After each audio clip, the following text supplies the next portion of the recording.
বিগত 1 বছর ধরে পুলিশের উপরে যেভাবে অত্যাচার হচ্ছে, যেভাবে খারাপ ভাষা বলা হচ্ছে, যেভাবে অপমান করা হচ্ছে, সেটা আপনারা সবাই জানেন। আপনাদের মাধ্যমে আমরা দেখেছি, আমরা অনেক সহ্যও করেছি, কিন্তু সহ্যের যখন সীমা ছেড়ে গেছে তখন আমরা আন্দোলনের পথে নামার ব্যবস্থা করছি। কেন না, এই যে 9 আগস্ট 25 যে নবান্ন অভিযানটা হলো, আমাদের যে বিরোধী দলনেতা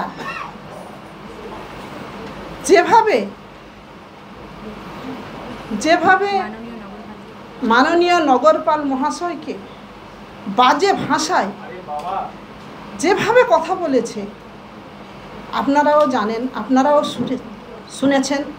আমাদের ফ্যামিলির, আমার স্বামী, আমাদের ভাই, আমাদের ছোট ভাই, বড় দাদা সবাই রাস্তায় প্রতিনিয়ত ডিউটি করছে। কেউ জুতো খুলে দেখাচ্ছে, ইউনিফর্ম পরা অবস্থায় কেউ খারাপ কথা বলছে, কেউ বলছে পুলিশ তোমার বউ বিক্রি করো, কেউ বলছে পুলিশ তোমার মা বিক্রি করো। এগুলো মেনে নেওয়া যায় না। পুলিশ ফ্যামিলিকে কেন টার্গেট করা হবে?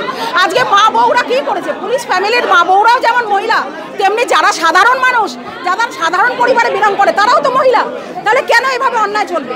প্রত্যেকটা ক্ষেত্রে পুলিশ পরিবারকে কেন টার্গেট করা হচ্ছে? প্রত্যেকটা ক্ষেত্রে কেন করা হচ্ছে? আমরা সেই জন্য তীব্র নিন্দা জানাই এই ঘটনার।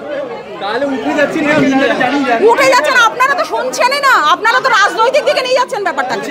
কি বার্তা দেবো বলুন? পুলিশদের ডিউটি করতে হবে, সেখানে ডিউটি করছে, কি হচ্ছে না হচ্ছে আমরা তো জানি না, কিন্তু সমস্যা সবসময় পুলিশরাই সব কিছুতে সমস্যায় পড়ে, সব দিক থেকে। ওরা সারা সব কিছু ছেড়ে ডিউটি করছে, পরিবার না দেখে, সব কিছু না দেখে মন দিয়ে ডিউটি করছে। এবার ওদের ডিউটিও করতে হচ্ছে, সমস্যায় তো ওরা পড়ছে, আর কিছু বলার নেই।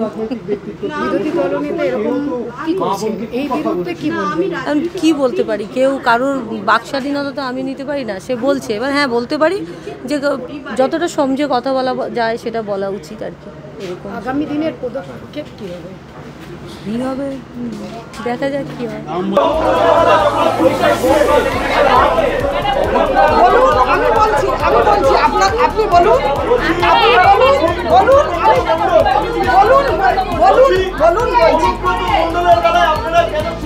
না চুপ নেই, আপনি বললে হবে না।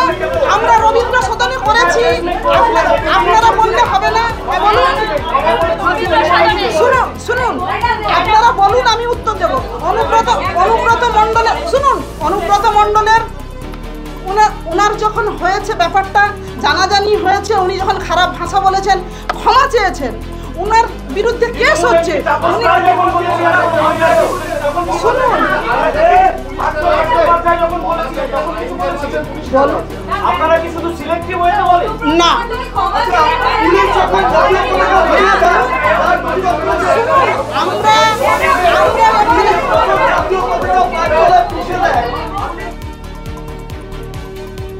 ফলো করুন সংবাদ প্রতিদিন ডিজিটাল।